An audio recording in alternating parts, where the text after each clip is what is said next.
네, 스맥 주가 분석 요청 주셨었죠.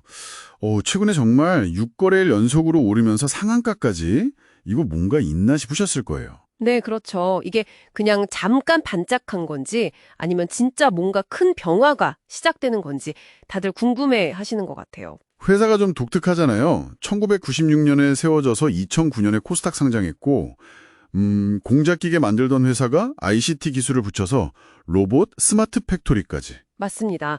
전통 제조업이랑 첨단 기술이 이렇게 섞인 약간 하이브리드 같은 기업이죠. 그래서 오늘 저희 딥다이브에서는요. 보내주신 자료들 꼼꼼히 보면서 이 최근 주가 급등 배경은 뭔지, 또 스맥의 핵심 사업이랑 요즘 특히 임주는 신사업 분야, 그리고 앞으로 기대할 점과 조심할 점까지 핵심만 빠르게 한번 파헤쳐보겠습니다. 좋습니다.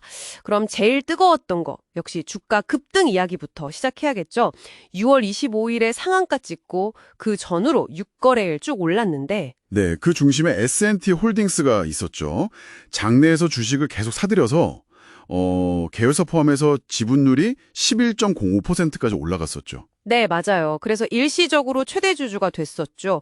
기존 최대 주주인 최용섭 대표 지분이 9.16%였으니까 그걸 넘어선 거고요. 근데 스맥 쪽에서는 바로 설명 자료를 냈잖아요. 이거 6월 27일에 주주 배정 유상증자 납입일 때문에 잠깐 그런 거다. 그렇죠. 일시적 현상이다. 유상증자 끝나면 최 대표가 다시 최대 주주 된다. 이렇게 밝혔고요. S&T 쪽에서도 뭐 경영권 생각 없다. 단순 또는 전략적 투자다. 이렇게 선을 그었죠. 불필요한 오해나 과도한 해석은 좀 피해달라 이런 뉘앙스였던 것 같군요. 네. 근데 뭐 시장은 항상 설명을 고지고대로 듣지만은 않으니까요. S&T 그룹 정도 되는 데가 투자를 했다. 이걸 스맥의 기술력이나 잠재력에 대한 일종의 인증처럼 받아들인 분위기가 강했던 것 같아요. 아, 그럴 수 있겠네요. 마침 또 그 직전에 유상증자도 성공적으로 끝냈잖아요. 청약률이 105% 넘어서 한 538억 원 정도? 네, 그것도 컸죠.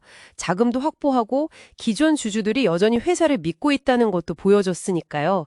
어떻게 보면 타이밍이 참 절묘했어요. 그리고 S&T 그룹이 하는 사업들, 뭐 방산이나 기계, 자동차 부품 이런 쪽이랑 스맥의 공작기계, 로봇 이게 뭔가 시너지가 나지 않을까 하는 기대감도 있었을 테고요. 충분히 가능성 있는 시나리오죠. 자, 그럼 스맥이라는 회사가 구체적으로 뭘 하는 곳인지 사업 내용을 좀 더 자세히 들여다볼까요? 네, 핵심은 역시 기계사업부겠죠? 맞습니다. CNC 선반, 머시닝 센터 같은 공작 기계가 여전히 매출의 대부분, 거의 95% 가까이 차지하고요.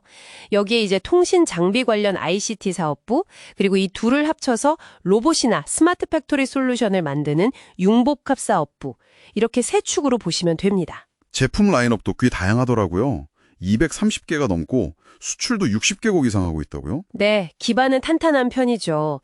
근데 최근 행보를 보면 확실히 이 기반 위에 뭔가를 더 쌓으려고 하는 게 보여요. 신성장 동력 찾기에 아주 적극적이거든요. 그게 이제 스마트 팩토리나 뭐 5G 특허망 이런 쪽인 거죠? 그렇죠. 스마트 팩토리는 이제 IIoT, 그러니까 산업 사물 인터넷 기반 솔루션으로 공장 효율을 높이겠다는 거고요. 이걸 제대로 하려면 빠르고 안정적인 통신망이 필수니까 아예 공장 전용 5G망, 5G 특허망, 구축 사업까지 직접 하려는 거고요. 아, 단순히 통신만 까는 수준이 아니라 이걸로 스마트 팩토리를 더 고도화시키겠다. 이런 그림이군요. 네, 맞습니다. 실시간 데이터 처리나 정밀 제어 같은 걸 하려면 이게 꼭 필요하거든요. 그리고 또 하나 주목할 게 전기차 배터리 쪽이에요. 아, 그 KS랩이랑 MOU 맺었다는 거요? AI로 배터리 진단 시간을 확 줄인다는. 네, 기존에 막 20시간 걸리던 걸 10분 안에 끝내겠다는 목표인데 이게 만약 진짜 된다면 중고 전기차 시장이나 배터리 재활용 쪽에서 게임 체인저가 될 수도 있겠죠. 그러네요. 폐배터리 해체 장비도 이미 공급한 경험이 있다고 하니 뭔가 연결고리가 있어 보이긴 합니다. 반도체 장비 쪽도 기웃거리고 있고요. 네, 그래서 보면 올해 1분기 실적이 사실 썩 좋지는 않았거든요. 전년 대비 매출이나 이익이 다 줄었는데도 연구개발, R&D 비용은 오히려 24.5%는 늘렸어요. 국내 특허도 70건이나 가지고 있고요. 와, 그건 좀 인상적이네요. 단기 실적보다는 미래에 확실히 투자하고 있다는 신호로 읽히는데요. 저도 그렇게 봅니다. 당장의 어려움보다는 장기적인 성장에 베팅하고 있는 거죠. 자, 그럼 이런 상황에서 현재 재무 상태나 시장 평가는 어떤지 한번 보죠. 네. 아까 말씀하신 대로 1분기 실적은 좀 아쉬웠어요. 매출, 영업이익, 순이익 다 전년 동기 대비 감소했죠. 네.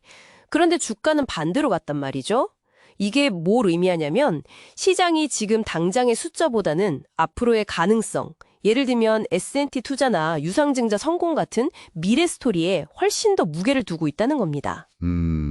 밸류에이션 지표를 보면 그게 더 명확해지나요? 그렇죠. 주가 수익 비율 PER이 한 5.57배 정도 되고요. 주가 순자산 비율 PBR은 0.57배 수준이에요. 잠깐만요. PER이 5.57배요? 동종업계 평균이 거의 59배 가까이 된다고 자료에 나와 있던데 엄청 낮은 거 아닌가요? 네, 맞습니다. 아주 현저히 낮죠. 이걸 단순히 싸다고 볼 수도 있지만 다르게 해석하면 시장이 아직 이 회사가 추진하는 신사업들의 성공 가치를 주가에 완전히 다 반영하지는 않고 있다 이렇게 볼 수도 있는 거예요. 아하, 그러니까 지금 주가는 기존 사업 가치에 약간의 기대감만 얹어진 상태고 만약 신사업들이 정말 잘 되면 그땐 밸류에이션이 확 뛸 수도 있다. 네, 그런 잠재력이 있다는 거죠. 물론 항상 그렇듯 위험 요인도 같이 봐야 합니다. 공작기계 사업은 아무래도 경기를 많이 타고요. 경쟁도 워낙 치열하잖아요. 국내외 대기업들이랑 다 붙어야 하니까. 그리고 신사업들이라는 게 다 계획대로 술술 풀리는 건 아니니까요. 실제 수익으로 연결되기까지 시간도 걸릴 거고 또 부채 비율도 125% 정도면 아주 낮은 건 아니니까 관리도 필요해 보이고요. 맞습니다. 그리고 S&T 지분 참여가 정말 일시적이라면 그 이후에 시장의 기대감을 어떻게 관리해 나갈지도 좀 지켜봐야 할 부분이고요. 네, 정리를 좀 해보면 스맥은 전통적인 공작기계 사업이라는 안정적인 기반 위에서 스마트 배터리, 로봇, EV 배터리 검사, 5G 특화망 같은 첨단 분야로 확장을 시도하는 어떻게 보면 지금 딱 중요한 전환점에 서 있는 기업이군요. 그렇죠.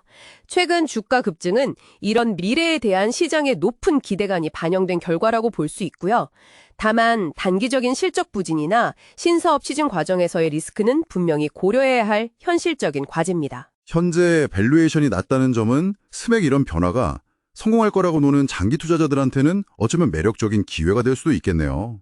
하지만 그 길이 쉽지만은 않을 거라는 점도 꼭 기억해야겠습니다. 자, 그럼 오늘 딥다이브를 마무리하면서 청취자분들께 마지막으로 생각해 볼 만한 질문 하나 던져볼까요? 네, 좋습니다. 스맥이 지금 여러 가지 신사업을 추진하고 있잖아요. 그중에서 예를 들어 전기차 배터리 진단 기술이라든지 아니면 5G 특화망 같은 특정 분야에서 정말 시장의 판도를 바꿀 만한 그런 혁신적인 성공을 거둔다고 한번 상상해 보세요. 만약 그렇게 된다면 그 성공이 스맥이라는 회사 자체의 근본적인 가치나 시장의 인식을 과연 어떻게 바꿔놓을 수 있을까요? 오, 흥미로운 질문인데요. 네. 과연 이 회사가 그냥 공작기계 잘 만드는 회사라는 기존의 이미지를 넘어서 완전히 새로운 첨단 기업으로 시장에 자리매김할 수 있을지 그 가능성을 한번 가늠해 보시는 것도 상당히 재미있는 관전 포인트가 될 것 같습니다.